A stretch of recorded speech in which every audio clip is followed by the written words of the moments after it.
Hello everyone, welcome to this video. और आज की वीडियो में हम बात करने वाले हैं चैप्टर 4 की एक्सरसाइज 4.1 के बारे में। 4.1 पर जाने से पहले हम सबसे पहले चैप्टर का जो नेम है उसके मीनिंग को समझेंगे कि चैप्टर का जो नेम है उसका मतलब एक्चुअली में क्या है। चैप्टर का जो नेम है वो है linear equation in two variables. Linear equation in two variables हमारी वो इक्वेशंस होती हैं जिसको हम ax plus by plus c is equal to 0 की फॉर्म में लिख सकते हैं। x और y हमारे यहाँ पे क्या है, वेरिएबल्स, और साथ में a और b जो है ये हमारे रियल नंबर्स हैं। रियल नंबर्स इस linear equation in two variables को और कैसे लिख सकते हैं। फॉर एग्जांपल a और b हमारे यहाँ पर कोई भी रियल नंबर है, तो रियल नंबर हम यहाँ पे कोई भी पुट कर सकते हैं। लाइक मैंने पुट कर दिया 2, तो ये x as it is, b की जगह कोई भी रियल नंबर तो मैंने यहाँ पे 3 पुट कर दिया, साथ में उसके वेरिएबल लिख दिया, प्लस यहाँ पे c जो है वो हमारा कांस्टेंट है, यहाँ पे मैंने उसको अगेन 3 लिख दिया इज इक्वल्स टू 0।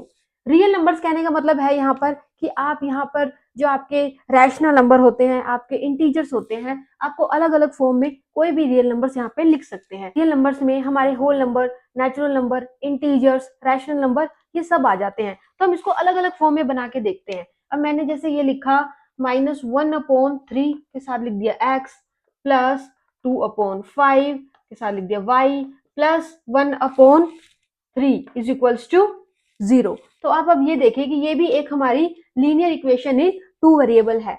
यहाँ पे कितने वेरिएबल हैं, 2, और लीनियर का यहाँ पे मतलब है जिसकी हाईएस्ट पावर क्या होती है, 1। अब आप ये देखो यहाँ पे x की पावर क्या है, 1, यहाँ पे क्या है 1 1 1, देन हमारी इस इक्वेशन में भी x की पावर क्या है 1। तो हम ये कह सकते हैं जिसकी हाईएस्ट पावर 1 होती है वो हमारी क्या होती है, लीनियर इक्वेशन। दो वेरिएबल दिख रहे हैं इसलिए इसको कहेंगे linear equation in two variables. Now अब हम जाते हैं एक्सरसाइज 4.1 पर। क्वेश्चन नंबर 1 में क्या बात हो रही है, the cost of a notebook is twice the cost of a pen. जो नोटबुक की कॉस्ट है वो पेन के कॉस्ट की क्या है, ट्वाइस। अब जो इन्होंने कहा है इसको हमें किस में रिप्रेजेंट करना है, linear equation in two variables. सबसे पहले हम लेट कर लेते हैं जो नोटबुक है ना उसकी कॉस्ट है हमारी x। Let the cost of notebook be x। Similarly जो कॉस्ट है किसकी, हमारी पेन की, हमने उसे लेट कर लिया y। अब हम यहाँ पे लिखेंगे according to question. According to question का मतलब होता है कि अब हम पूरा क्वेश्चन नहीं लिख रहे हैं, क्वेश्चन के हिसाब से जो इन्होंने बात कही है अब हम उसको डायरेक्टली स्टेटमेंट, उस स्टेटमेंट को हम इक्वेशन की फॉर्म में रिप्रेजेंट कर रहे हैं। अब स्टेटमेंट में क्या कहा गया है, जो नोटबुक की कॉस्ट है ना वो पेन के क्या है, डबल। नोटबुक क्या है हमारा x, जो इसकी कॉस्ट है ना वो पेन के क्या है, ट्वाइस। तो पेन की क्या आती है हमारी y। अब हमने पेन को क्या कर दिया, ट्वाइस कर दिया, तो ये हमारी किसकी निकल गई, नोटबुक की कॉस्ट। तो यही हमारी क्या है, वो इक्वेशन है जिसे हमने रिप्रेजेंट किया है। क्वेश्चन नंबर 2 में हमें एक्सप्रेस करना है लीनियर इक्वेशन को ax plus by plus c is equals to 0 की फॉर्म में। मीन्स इन्होंने हमें यहाँ पे लीनियर इक्वेशन दे दिया, हमें इसे इस फॉर्म में क्या करना है, एक्सप्रेस करना है। साथ में a, b और c की क्या बतानी है, वैल्यू। सबसे पहले ना हम इसको लिखते हैं। यहाँ पे हमने लिखा ax plus by plus c is equals to 0। अब हमें क्या करना है, इस इक्वेशन को इस इक्वेशन से कंपेयर करके a, b और c बताना है। सिर्फ जो x का कोफिशिएंट होता है वो हमारा होता है a। a क्या है यहाँ पर 2, तो a की वैल्यू क्या हुई 2। x का कोफिशिएंट a की वैल्यू क्या हुई, यहाँ पर x का कोफिशिएंट हुआ हमारा 2, तो a आ गया 2। नाउ b के लिए क्या होगा, b जो होता है हमारा y का कोफिशिएंट है, तो इसमें क्या है 3, तो b की वैल्यू हुई 3। एंड लास्ट c की अगर हम बात करें, अब आप ध्यान से देखो जो ये c है ना ये लेफ्ट इक्वल टू के लेफ्ट हैंड साइड में है। अगर वो इक्वल टू के लेफ्ट हैंड साइड में है तो हम डायरेक्टली लिख सकते थे। अब आप ये देखो जो c है ना वो यहाँ पर लेफ्ट हैंड साइड में है, बट यहाँ पे जो कांस्टेंट टर्म है वो हमारी राइट हैंड साइड में है।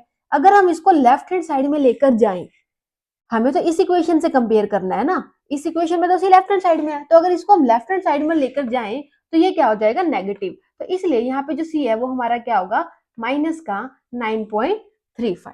क्लियर। नाउ अब इसको कंपेयर करते हैं हम, हमें जो कंपेयर करना है वो किस इक्वेशन से करना है, इस इक्वेशन से। x का कोफिशिएंट a, तो x का कोफिशिएंट यहाँ पे क्या है कुछ भी नहीं है, कुछ नहीं होता तो मतलब 1 होता है, तो a की वैल्यू हुई यहाँ पर हमारी 1। नाउ b किसका कोफिशिएंट होता है, हमारा y का, तो y का कोफिशिएंट यहाँ पे है, इमेजिन करो यहाँ है 1, तो ये हुआ हमारा -1 अपॉन में 5। जो b है वो हमारा क्या है यहाँ पे -1 अपॉन में 5। नाउ अगर c की बात करें, यहाँ पे c लेफ्ट हैंड साइड में ही है, कोई दिक्कत ही नहीं, क्योंकि यहाँ पर भी c मेन इक्वेशन में लेफ्ट हैंड साइड में होता है, तो जो c हुआ वो हमारा क्या हुआ -10। तो ऐसे आप कंपेयर करके a b और c की वैल्यू को निकाल सकते हैं। नाउ अगेन x का कोफिशिएंट हमारा क्या होता है a, इधर x का कोफिशिएंट क्या है -2, तो a हुआ हमारा यहाँ पर -2। b की बात करें तो b हुआ हमारा यहाँ पर 3, क्योंकि b हमारा होता है y का कोफिशिएंट। अब देखो इसमें भी वही चीज आ गई, जो c है वो मेन इक्वेशन में इक्वल टू के लेफ्ट हैंड साइड में है, बट इसमें क्या है राइट हैंड साइड में। अगर ये लेफ्ट हैंड साइड में जाएगा तो जो c है वो हमारा क्या हो जाएगा -6। आप एग्जाम में जब भी करेंगे तो आप इसको लिख लेना एक बार, जैसे मैंने फर्स्ट पार्ट में लिखा है, तो वहां पे कंपेयर करना क्या हो जाता है, इजी हो जाता है। नाउ फोर्थ पार्ट की बात करते हैं, तो आप इसको पहले ना अरेंज कर लो। सबसे पहले अरेंज कैसे करेंगे, x तो अपनी जगह पे है ही, तो 3y को हम लेफ्ट हैंड साइड में ले आते हैं, ये हुआ -3y, और यहाँ पर कुछ भी नहीं है राइट हैंड साइड में, तो यहाँ हो गया 0। अब हमारे लिए इजी होगी चीज, जो a है वो हमारा क्या है 1, यहाँ पे जो x का कोफिशिएंट होता है वो क्या होता है हमारा a। सिमिलरली b का कोफिशिएंट हुआ हमारा यहाँ पर y का कोफिशिएंट हुआ हमारा यहाँ पर -3, तो b की वैल्यू हुई -3। नाउ c यहाँ पर नहीं है, तो हम c को यहाँ लिखेंगे 0, हमारी कांस्टेंट टर्म कुछ नहीं है तो मतलब 0। नाउ अगेन इसको सबसे पहले अरेंज करेंगे, वैसे हम इसे भी सबसे पहले अरेंज कर ले तो ज्यादा बेटर रहेगा। तो इसे हमने सबसे पहले अरेंज किया, 2x एज इट इज लिखा, माइनस का y लेफ्ट हैंड साइड में आके क्या हो गया प्लस का 5y is equals to 0। Now अब x का कोफिशिएंट क्या है 2, तो वो हुआ हमारा a। y का कोफिशिएंट हमारा b होता है ना, तो वो हुआ इधर b हुआ 5। c यहाँ पर नहीं है, तो again c is equals to 0। Now again अब हम इसमें देखते हैं x का कोफिशिएंट क्या होता है a, तो a है जो x का कोफिशिएंट यहाँ पे वो है 3। अब आपको यहाँ पर y नहीं दिख रहा, तो y की जगह आप y नहीं दिख रहा तो उसका कोफिशिएंट भी कुछ नहीं हुआ, तो मीन्स b हुआ यहाँ पर हमारा 0। हमें कांस्टेंट टर्म दिख रही है, जो कि अगर हम मेन इक्वेशन से कंपेयर करें तो लेफ्ट हैंड साइड में होनी चाहिए, तो लेफ्ट हैंड साइड में ही है, तो जो c हुआ वो हमारा क्या हुआ 2।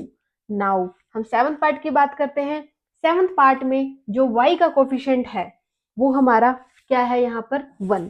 जो y का कोफिशिएंट होता है ना वो हमारा क्या होता है b, तो मतलब ये जो दिया हुआ है हमें b की वैल्यू दी हुई है जो कि 1। x यहाँ पर नहीं है, तो इसलिए जो a की वैल्यू होगी वो होगी 0, क्योंकि x का कोफिशिएंट होता है a। नाउ जो c है वो हमारा क्या होगा -2, क्यों होगा क्योंकि ये एज इट इज लेफ्ट में है, और जो c है वो हमारा ये कांस्टेंट टर्म होती है जिसके साथ कोई वेरिएबल नहीं होता है, तो ये हुआ हमारा -2। नाउ अब हम इसको अच्छे से लिखते हैं। अब आप ये देखो ध्यान से, 2x को अपनी जगह पे रख लो, 5 जो है अगर उस तरफ आएगा तो ये हो गया हमारा -5। अब उस तरफ कुछ भी नहीं है, मतलब इस तरफ कुछ भी नहीं है, इज इक्वल्स टू हमने क्या लगा दिया 0।